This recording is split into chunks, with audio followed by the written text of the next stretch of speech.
100% vote নাপাব বহুত মানুহে ঘৰ নাপালে বহুত মানুহে অৰুণোদয় নাপালে তেনেকুৱা কিছুমান নিগেটিভ ভোটিং থাকিব এই কথা মই নকওঁ কিন্তু গৰিষ্ঠ সংখ্যক বহুত ভাৰতীয় জনতা পাৰ্টি আৰু মিত্ৰ দলে পাব এইকাৰণে পাব যে আমি মানুহক ঠগা নাই মই সাংসদ হিচাপে নাই ঠগা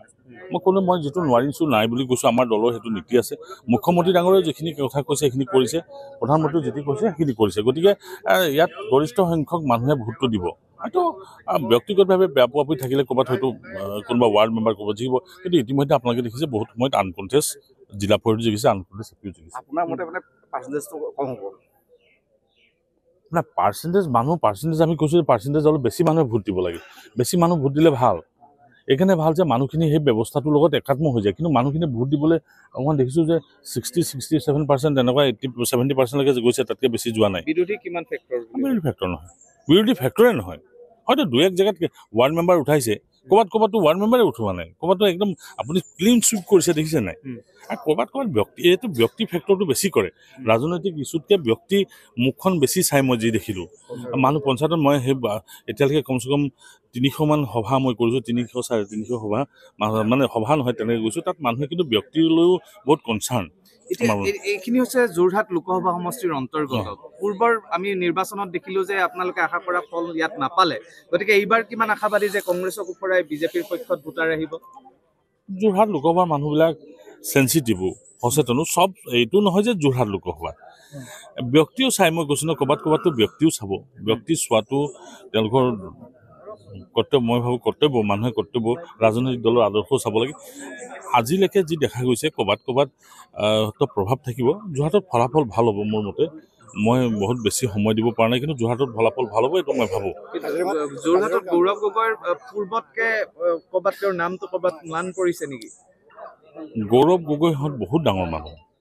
আমি আগতে চিন্তা কৰিব নোৱাৰা মানুহ তেতিয়া ময়ে চিন্তা কৰিব নোৱাৰোঁ সাধাৰণ মানুহে কেনেকৈ চিন্তা কৰিব পাৰিব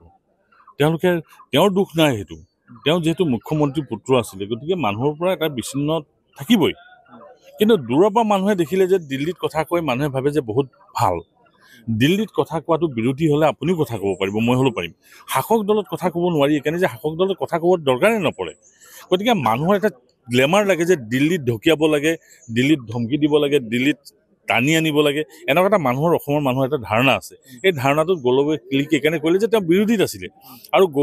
সংসদত কথা কোৱা মানুহ কংগ্ৰেছৰ নাই তেওঁলোকৰ এনেও সংসদ কম গতিকে তেওঁলোকে কথা কোৱাৰ সুবিধা পায় আমাৰ সংসদ ইমান বেছি যে আমি কথা ক'বলৈ সুবিধা নাপাওঁ গতিকে যিয়ে কথা ক'ব সিয়ে ক্লিক কৰিব গতিকে সেইটো মানুহে ভাবিছিলে যে দিল্লীত গৈ পেলাই কথা ক'ব আচলতে শাসনত যেতিয়া ভাল দল থাকে তেতিয়া আপুনি কথা ক'ব নালাগে ধমকি দিব নালাগে আপোনাৰ অট'মেটিকেলি বস্তু আহে আৰু তাৰ ফল আমি পাইছোঁ প্ৰধানমন্ত্ৰী নৰেন্দ্ৰ মোদী ডাঙৰীয়া হিমন্ত বিশ্ব শৰ্মা ডাঙৰীয়াই আমাক দিছে অন্তিমটো প্ৰশ্ন 26ৰ নিৰ্বাচনৰ আগত পঞ্চায়ত নিৰ্বাচনটো বিজেপিয়ে কেনেধৰণে চাইছে আমি যিহেতুকে ৰাইজৰ লগত থাকোঁ মানুহৰ লগত মিলি থাকোঁ গতিকে নিৰ্বাচন বুলি স্পেচিয়েল প্ৰস্তুতি নাথাকে এতিয়া যিহেতু মানুহে বিচাৰিছে কাৰণে স্পেচিয়েল প্ৰস্তুতি আছে আদাৰৱাইজ মন কী বাতৰ পৰা অনুষ্ঠান কৰি বুথৰলৈকে আমি চব কথা পাতি থাকোঁ তাৰমানে এক প্ৰকাৰে ভাৰতীয় জনতা পাৰ্টীয়ে 5জন মানুহে হওক আমি ক'ৰবাততো বুথত বহোঁ আমি 100% কৰিবলৈ চেষ্টা কৰিছোঁ প্ৰধানমন্ত্ৰী নৰেন্দ্ৰ মোদী ডাঙৰীয়া যেতিয়া কৈছে এই বুথৰ পৰ্যায়ৰ পৰা ৰাজ্যিক পৰ্যায়লৈকে মানুহ সকলোমতে প্ৰস্তুত থাকে সেইকাৰণে 26ৰ নিৰ্বাচনটো মই ভাবোঁ ভাল হ'ব এইটো এটা কুচকাচ বুলি ধৰিব নোৱাৰে এইটো এটা নিৰ্বাচনৰ মোড বেলেগ সিটো নিৰ্বাচনৰ মোড বেলেগ আপুনি কেতিয়াবা ভোটাৰ তালিকাৰো ইফাল আপোনালোকে দেখিব পাৰে মই ভাবোঁ যে এইটো কম্পেয়াৰ কৰিব নালাগে তথাপিও আমি আভাস এটা পাই যাম ক'ত গণ্ডগোল আছে এই ইলেকশ্যনটো আমাক বহুত ডাঙৰ সকাহ দিব যে আমাৰ ক'ত ফল্ট আছে ক'ত অসুবিধা আছে এইবিলাক আমি চাবৰ কাৰণে সুবিধা পাম আপুনি বিচৰা বাতৰি পাব কেৱল নিউজ 18 এপত নিউজ 18 এপ ডাউনলোড কৰিবলৈ স্ক্যান কৰক এই QR কোড গুগল প্লে ষ্টৰতো পাব এই নিউজ 18 এপ